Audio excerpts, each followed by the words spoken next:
ವಿಶ್ವೇಶ್ವರಯ್ಯ ನಾಲೆ ಮಂಡ್ಯ ಜಿಲ್ಲೆಯ ರೈತರ ಆಶಾಕಿರಣವಾದರೆ ಅದೇ ರೀತಿ ಮಂಡ್ಯ ಜಿಲ್ಲೆಯ ಕೆಆರ್ಪೇಟೆ, ನಾಗಮಂಗಲ, ಪಾಂಡುಪುರ ತಾಲೂಕಿನ ಜನರಿಗೆ ಹೇಮಾವತಿ ಎಡದಂಡ ನಾಲೆಯೇ ಆಶಾಕಿರಣವಾಗಿರುವಂಥದ್ದು. ಆದರೆ ಆ ಒಂದು ಹೇಮಾವತಿ ಎಡದಂಡೆ ನಾಲೆ ಆಧುನೀಕರಣ ಹೆಸರಲ್ಲಿ ಕೋಟಿ ಕೋಟಿ ಲೂಟಿ ಮಾಡಿರುವಂತಹ ಗಂಭೀರ ಆರೋಪ ಕೇಳಿ ಬರ್ತಾ ಇದೆ.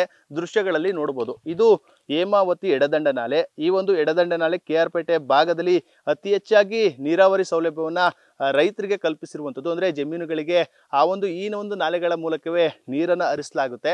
ಆ ನಿಟ್ಟಿನಲ್ಲಿ ಸರ್ಕಾರ ಕಳೆದ 3 ವರ್ಷಗಳ ಹಿಂದೆ ಏನು ಈ ಒಂದು ನಾಲೆಯ ಅಭಿವೃದ್ಧೀಕರಣಕ್ಕಾಗಿ ಕೋಟಿ ಕೋಟಿ ಹಣವನ್ನ ಬಿಡುಗಡೆ ಮಾಡಿತ್ತು. ಅಂದ್ರೆ ಈ ಒಂದು ನಾಲೆಯನ್ನು ಆಧುನೀಕರಣ ಮಾಡಬೇಕು, ಅಭಿವೃದ್ಧಿ ಪಡಿಸಬೇಕು ಅಂತ. ಆದ್ರೆ ಇಲ್ಲಿ ಆ ಒಂದು ನಾಲೆಯನ್ನ ಅಭಿವೃದ್ಧಿಯನ್ನ ಕಳಪೆಯಾಗಿ ಮಾಡಿರುವಂಥದ್ದು ಇದೀಗ ಬಹಿರಂಗ ಆಗಿರುವಂತ ಗಂಭೀರ ಆರೋಪಗಳು ಕೂಡ ಕೇಳಿ ಬರ್ತಾ ಇರುವಂಥದ್ದು. ಅಂದ್ರೆ ರೈತರು, ಒಂದಷ್ಟು ಸಾಮಾಜಿಕ ಕಾರ್ಯಕರ್ತರು ಆರೋಪವನ್ನು ಮಾಡ್ತಾ ಇದ್ದಾರೆ. ಸಂಪೂರ್ಣವಾಗಿ ಕಳಪೆ ಮಟ್ಟದಲ್ಲಿ ಅಭಿವೃದ್ಧಿ ಮಾಡಲಾಗಿದೆ. ಮತ್ತೊಂದು ಕಡೆ ಏನು ಮಂಡ್ಯದ ಕೆಆರ್ಪೇಟೆ ತಾಲೂಕಿನ ಪಿ.ಬಿ. ಮಂಚನಹಳ್ಳಿ ಗ್ರಾಮ ಏನಿದೆ, ಆ ಒಂದು ಪಿ.ಬಿ. ಮಂಚನಹಳ್ಳಿ ಗ್ರಾಮದ ಬಳಿ ಎಸ್ಕೇಪ್ ಗೇಟ್ ಅಂತ ಒಂದು ಗೇಟ್ ಕೂಡ ಇರುವಂಥದ್ದು. ಆ ಒಂದು ನಾಲೆಗೆ ಅದನ್ನು ಕೂಡ ಆಧುನೀಕರಣ ನೆಪದಲ್ಲಿ 49 ಲಕ್ಷದಷ್ಟು ಲೂಟಿಯನ್ನ ಮಾಡಿರುವಂಥದ್ದು. ಅಂದ್ರೆ ನೂತನ ಗೇಟನ್ನು ನಿರ್ಮಾಣ ಮಾಡಿದ್ದೇವೆ, ಅದನ್ನು ಅಭಿವೃದ್ಧಿ ಪಡಿಸಿದ್ದೇವೆ ಅಂತ ಹೇಳಿ ಸಂಪೂರ್ಣವಾಗಿ ಹಳೆ ಗೇಟಿಗೆ ಒಂದು ಪ್ಯಾಚಪ್ ಮಾಡುವಂತ ಕೆಲಸವನ್ನ ಮಾಡಿರುವಂಥದ್ದು. ದೃಶ್ಯಗಳಲ್ಲಿ ನೋಡ್ತಾ ಇದ್ದೀರಾ. ಇದು ನಾಲೆಯನ್ನ ಕಟ್ಟಿದಂತಹ ಸಂದರ್ಭದಲ್ಲೇ ಇದ್ದಂತಹ ಗೇಟು. ಆದ್ರೆ ಈ ಒಂದು ಗೇಟನ್ನ ಹೊಸದಾಗಿ ಹಾಕಿದ್ದೇವೆ, ಕಾಂಕ್ರೀಟ್ ಅನ್ನ ಮಾಡಿದ್ದೇವೆ ಎಂಬ ನಿಟ್ಟಿನಲ್ಲಿ 49 ಲಕ್ಷ ಹಣವನ್ನ ಲೂಟಿ ಮಾಡಿರುವಂಥದ್ದು. ಅದರ ಜೊತೆಗೆ ನಾಲೆಯ ಅಭಿವೃದ್ಧಿಯನ್ನ, ಅಂದ್ರೆ ಸೈಡ್ ವಾಲ್ಗಳೇನು ಬರುತ್ತೆ ಅದೆಲ್ಲವನ್ನು ಕೂಡ ಕಾಂಕ್ರೀಟ್ ಮಾಡಿದ್ದೇವೆ ಎಂಬ ನಿಟ್ಟಿನಲ್ಲಿ ಒಂದು ಮಾಹಿತಿಯನ್ನು ಕೊಟ್ಟಿದ್ದಾರೆ, ಅಭಿವೃದ್ಧಿ ಪಡಿಸಿದ್ದೇವೆ ಅಂತ ಹೇಳಿದ್ದಾರೆ. ಅದೆಲ್ಲವೂ ಕೂಡ ಕಳಪೆ ಆಗಿದೆ. ಅವೆಲ್ಲ ಇದೀಗ ವಾಲ್ಗಳು ಕಿತ್ತು ಬರ್ತಾ ಇರುವಂಥದ್ದು. ಕೇವಲ 2 ವರ್ಷಕ್ಕೆ ಏನು ಆಧುನೀಕರಣ ಮಾಡಿದಂತಹ ನಾಲೆಗಳು ಇದೀಗ ಕುಸಿತಾ ಇದೆ ವಾಲ್ಗಳು. ಆ ನಿಟ್ಟಿನಲ್ಲಿ ರೈತರು ಬಹಳಷ್ಟು ಆಕ್ರೋಶವನ್ನ ವ್ಯಕ್ತಪಡಿಸ್ತಾ ಇರುವಂಥದ್ದು. ಅಂದ್ರೆ ಅಧಿಕಾರಿಗಳು ಎಲ್ಲರೂ ಕೂಡ ಇದರಲ್ಲಿ ಲೂಟಿಗೆ ಇಳಿದಿದ್ದಾರೆ, ಏನು ಗುತ್ತಿಗೆದಾರರ ಜೊತೆ ಸೇರಿ ಒಂದು ಲೂಟಿಯನ್ನ ಮಾಡಲಾಗಿದೆ ಎಂಬ ಒಂದು ಗಂಭೀರ ಆರೋಪವನ್ನು ಕೂಡ ಮಾಡ್ತಾ ಇರುವಂಥದ್ದು.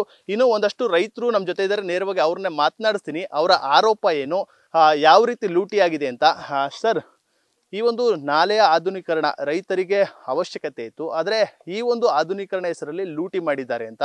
ಯಾವ ರೀತಿ ಲೂಟಿ ಆಗಿದೆ ಸರ್ ಇಲ್ಲಿ ಆಧುನೀಕರಣ ಹೆಸರಿನಲ್ಲಿ ಸುಮಾರು ಹೆಚ್ಚು ಕಮ್ಮಿ ಈ ಒಟ್ಟಾರೆ ಒಂದು 500 ಕೋಟಿ ಲೂಟಿ ಆಗೋಗಿದೆ.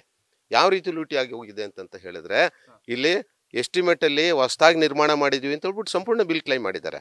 ಆದ್ರೆ ವಾಸ್ತವಾಂಶ ಸ್ಥಳಕ್ಕೆ ಬಂದ್ರೆ ಒಂದು ಚೂರು ಕೂಡ ಪುನರ್ ನಿರ್ಮಾಣ ಮಾಡಿರೋದಿಲ್ಲ. ಈ ಉದಾಹರಣೆಗೆ ಇಲ್ಲಿ ಎಸ್ಕೇಪ್ ಸ್ಲೂಯಿಸ್ ಗೇಟ್ ಹತ್ರ ಮುಂದೆ ನಿಂತಿದ್ದೀವಿ ನಾವೀಗ, ಅಲ್ಲಿ ತಾವು ತೋರಿಸ್ತೀವಿ. ಈಗ ಅಲ್ಲಿ ನಾಲೆ ಹೊಸದಾಗಿ ನಿರ್ಮಾಣ ಮಾಡಿದ್ರಲ್ಲ, ನಿರ್ಮಾಣ ಮಾಡಿದಂಥ ಸಂದರ್ಭದಲ್ಲಿ ಅಳವಡಿಸಲಾಗಿದ್ದಂಥ ಎಸ್ಕೇಪ್ ಗೇಟ್ ಇದು. ಎಸ್ಕೇಪ್ ಗೇಟ್ ಅಂತಂದ್ರೆ ನಾಲೆಯಲ್ಲಿ ನೀರು ಪ್ರಮಾಣ ಹೆಚ್ಚಾದಂಥ ಸಂದರ್ಭದಲ್ಲಿ ಪಕ್ಕದಲ್ಲಿ ಹಳ್ಳ ಇದೆ, ಆ ಹೆಚ್ಚುವರಿ ನೀರು ನಾಳೆಗೆ ಅಪಾಯವಾಗದಂತೆ ಹಳ್ಳಕ್ಕೆ ಹರಿಬಿಡೋದಕ್ಕೆ ಮಾಡಿರ್ತಕ್ಕಂಥ ಒಂದು ಎಮರ್ಜೆನ್ಸಿ ತಾತ್ಕಾಲಿಕವಾದಂತಹ ಗೇಟ್ ಅಂತಂತ ಹೇಳ್ಬೋದು. ಅದನ್ನ ಈ ಗೇಟ್ಗೆ 49 ಲಕ್ಷ ರೂಪಾಯಿ ವೆಚ್ಚದಲ್ಲಿ ಪುನರ್ ನಿರ್ಮಾಣ ಮಾಡಿದೀವಿ ಅಂತಂತ ಹೇಳ್ಬಿಟ್ಟು 49 ಲಕ್ಷ ರೂಪಾಯಿನಲ್ಲಿ 4 ರೂಪಾಯಿನೂ ಸಹಿತ ಖರ್ಚು ಮಾಡಿಲ್ಲ. ಪೂರ್ತಿ ಗೇಟು ತುಕ್ಕಿಡಿದು ಕಿತ್ತು ಬರ್ತಾ ಇದೆ, ಅಲ್ಲಾಡ್ತಾ ಇದೆ. ಹೆಚ್ಚು ಕಮ್ಮಿ 2-3 ಟನ್ ತೂಕ ಇರತಕ್ಕಂತಹ ಒಂದು ಗೇಟು 2 ವರ್ಷಕ್ಕೆ ತುಕ್ಕಿಡಿದ್ಬಿಟ್ಟು ಮುರಿದು ಹೋಗ್ತದೆ ಅಂತ ಹೇಳಿದ್ರೆ ನಾಚಿಕೆಗೇಡಿನ ವಿಚಾರ. ಗೇಟ್ ಹಾಕಿಲ್ವಾ ಸರ್? ಅಂದ್ರೆ ಹಳೆ ಗೇಟ್ಗೆ ಒಂದು ಪ್ಯಾಚಪ್ ಮಾಡಿದೀವಿ ಅಂತ ಬಿಲ್ ಆಗಿದೆ. ಪ್ಯಾಚಪ್ನು ಸಹಿತ ಮಾಡಿಲ್ಲ. ಗುತ್ತಿಗೆದಾರರಿಗೆ ಇಲಾಖೆ ಇಂಜಿನಿಯರ್ ಹೆಸರು ಸಹಿತ ನಾವು ಹೇಳ್ತೀವಿ. ಡಿ ಮುರಳಿ ಅಂತ ಹೇಳ್ಬಿಟ್ಟು ಈ ಕ್ಷೇತ್ರದ ಸಂಬಂಧಪಟ್ಟಂತಹ ಸಹಾಯಕ ಇಂಜಿನಿಯರ್ ಅವರು, ಇನ್ಚಾರ್ಜ್ ಇದ್ದಂತ ಈ ಕಾಮಗಾರಿ ಮಾಡಿಸ್ತಕ್ಕಂಥವ್ರು.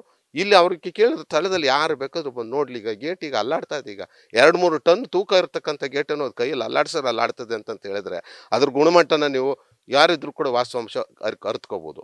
ಆಮೇಲೆ ಜೊತೆಗೆ ಸರ್, ಅಂದ್ರೆ ಈ ಒಂದು ವಾಲ್ಗಳನ್ನ ಅಂದ್ರೆ ಆಧುನೀಕರಣ ಮಾಡ್ತೀವಿ ಅಂತೇಳಿ ಕೋಟಿ ಕೋಟಿ ಹಣ ಬಿಡುಗಡೆ ಆಗಿರುವಂತ ಎಲ್ಲವೂ ಕೂಡ ಕುಸಿದು ಬೀಳ್ತದೆ. ಅಂದ್ರೆ ಆ ಒಂದು ನಾಲೆಯ ಕಾಂಕ್ರೀಟ್ ಏನ್ ಹಾಕಿದ್ರು ಅವೆಲ್ಲವೂ ಕೂಡ ಕುಸಿದು ಬೀಳ್ತದೆ 2 ವರ್ಷಕ್ಕೆ.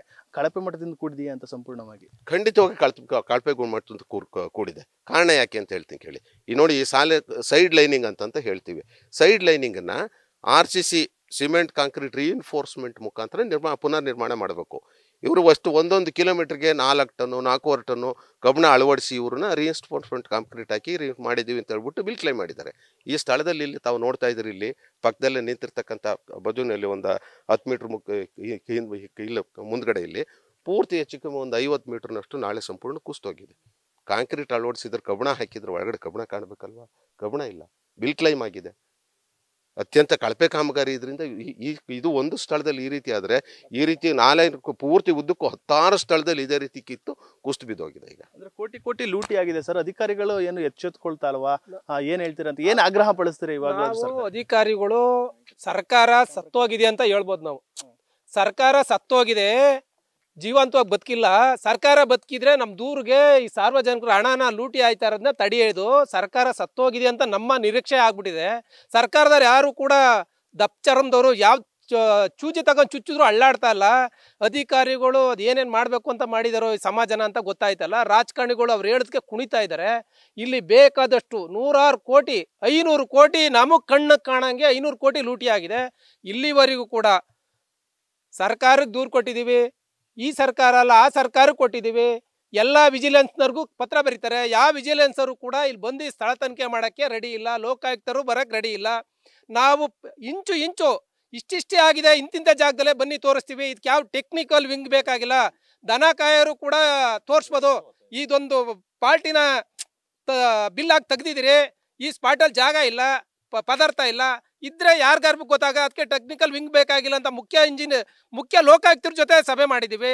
ಯಾಕೋ ಏನೋ ಯಾರು ಒತ್ತಡಕ್ಕೆ ಬಿದ್ದಿದಾರೋ ಗೊತ್ತಿಲ್ಲ, ಯಾವ ಕೆಲಸನೂ ಕೂಡ ಆಯ್ತಾ ಇಲ್ಲ. ಯಾಕೆ ಅಂತ ಕೊಟ್ಟು ನಾವು ಇಲ್ಲಿವರೆಗೂ ಕೈ ನಿಲ್ಲಿಸೆ ಮಾಡ್ತಾನೆ ಇದ್ದೀವಿ. ನೀವು ಈಗ ಜನರ ಕಣ್ಣು ತೆರೆದು ಅವ್ರಿಗೆ ಚುರುಕು ಮುಟ್ಟಂತ ಕೆಲಸ ನೀವು ಮಧ್ಯಮದವ್ರು ಮಾಡಿದ್ರೆ ಈಗಾರ ಏನಾರ ಎಚ್ಚರಿಸ್ಕೊತಾರ ನೋಡೋಣ.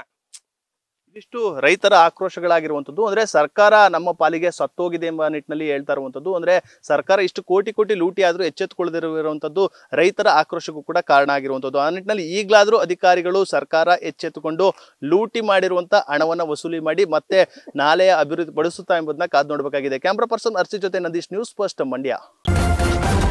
ನ್ಯೂಸ್ ಫಸ್ಟ್ ನಿರ್ಭೀತಿಯಿಂದ ನಿಮ್ಮ ಪರವಾಗಿ.